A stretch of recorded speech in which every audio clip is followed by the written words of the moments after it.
আসসালামু আলাইকুম ওরহমতুল্লাহ। খবর পড়ছি Zahid Hasan, one world TV নিউজের পক্ষ থেকে। দুপুরের খবরে আপনাদের সবাইকে স্বাগতম। শিরোনাম: ইরানের নজর 12 অক্টোবরের দিকেই। Iran Israel conflict. One world TV news. বারবার আন্তর্জাতিক সংবাদের মঞ্চে একটি কথা ঘুরে বেড়াচ্ছে যে আগামী 12 অক্টোবরের মধ্যেই ইরান ইসরায়েলে হামলা চালাতে পারে।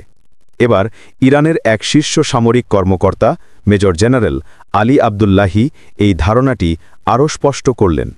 তিনি জানালেন যে ইরানের সশস্ত্র বাহিনী এখন সর্বোচ্চ প্রস্তুতিতে রয়েছে।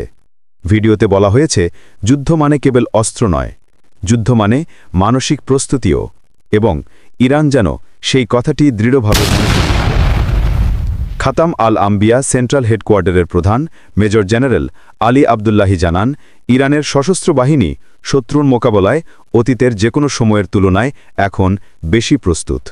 তিনি আরও বলেন, ইসরায়েল ইরানের ওপর যে 12 দিনের যুদ্ধ চাপিয়ে দিয়েছিল, সে সময়ের তুলনায় ইরানের সামরিক শক্তি এখন আরও সংগঠিত এবং কার্যকর হয়ে উঠেছে। উত্তর লুকিয়ে আছে যোগ্য নেতৃত্বে আর আত্মবিশ্বাসে, যা একটি দেশকে যুদ্ধের পরেও আরও শক্তিশালী করে তোলে।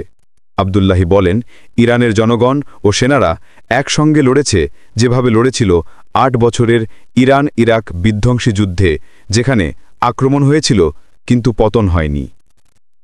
যখনই যুক্তরাষ্ট্র আর ইসরায়েল নানা প্ররোচনায় ইরানকে কোণঠাসা করার চেষ্টা করে, ঠিক তখনই দেশটি নিজের ভেতর নতুন শক্তি খুঁজে পায়। এ যেন এক বিপরীত ধারার প্রতিরোধ, যেখানে প্রতিটি চাপই দেশটিকে আরও দৃঢ় করে তোলে। মেজর জেনারেল আবদুল্লাহি জানান, তাদের সেনারা এখন আরও সজ্জিত, আরও সংগঠিত এবং আগের চেয়ে বেশি সাফল্য অর্জন করেছে। এই সাফল্য শুধু সামরিক নয়, এটি পর্যটনীয়, কারণ ইরান এখন শুধু প্রতিরক্ষা নয়, কৌশলগত ভারসাম্যের দিক থেকেও এক নতুন অধ্যায় লিখছে। পারস্য উপসাগর থেকে শুরু করে পশ্চিম এশিয়া পর্যন্ত ইরান আজ এক দৃঢ় ভূমিকায় রয়েছে, যেখানে প্রতিটি পদক্ষেপ হিসেব করে ফেলা হয়। প্রতিটি সিদ্ধান্তের পেছনে আছে জাতীয় নিরাপত্তার গভীর যুক্তি। যখন তিনি বলেন, ভবিষ্যৎ নিয়ে চিন্তার কোনো কারণ নেই, তখন সেটি আর কেবল সামরিক বক্তব্য থাকে না। এই বার্তাটি জানায় যে ইরান ভয় পায় না, বরং প্রস্তুতি নিয়েই এগিয়ে চলে।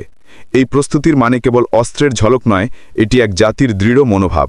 যখন চারপাশে মিডিয়া ও মনস্তাত্ত্বিক যুদ্ধ ইরানের ভেতরে বিভাজন আনতে চায়, ঠিক তখনই জনগণ আর সেনাবাহিনী একসুরে বলে ওঠে, আমরা এক। এই নিজস্ব ঐক্য আর জাতীয় বিশ্বাসই ইরানের প্রকৃত শক্তি, কোনো বাহ্যিক সহায়তা বা জোট নয়। ইরানের পক্ষে অবস্থান: উত্তর কোরিয়ায় ইরানের ওপর ইসরায়েলের সাম্প্রতিক সামরিক হামলাকে তীব্রভাবে নিন্দা করেছে।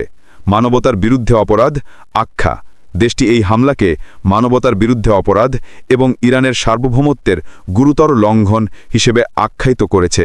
সর্বাত্মক যুদ্ধের আশঙ্কা: উত্তর কোরিয়ার পররাষ্ট্র মন্ত্রণালয় এক বিবৃতিতে বলেছে যে ইসরায়েলের এই ধরনের আচরণ মধ্যপ্রাচ্যে নতুন করে সর্বাত্মক যুদ্ধের ঝুঁকি বাড়িয়ে তুলছে।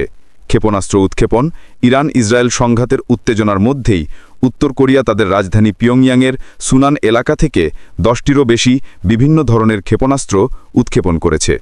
ক্রিঙ্ক জোটের অংশ: বিশ্লেষকরা ইরানকে চীন, রাশিয়া ও উত্তর কোরিয়ার ক্রিঙ্ক জোটের মতো দেশের একটি আনুষ্ঠানিক জোটে দেখছেন, যা অনেকটা কৌশলগত সদ্ব্যবহার বা বিপদে পড়ে বন্ধুত্ব হিসেবে কাজ করে।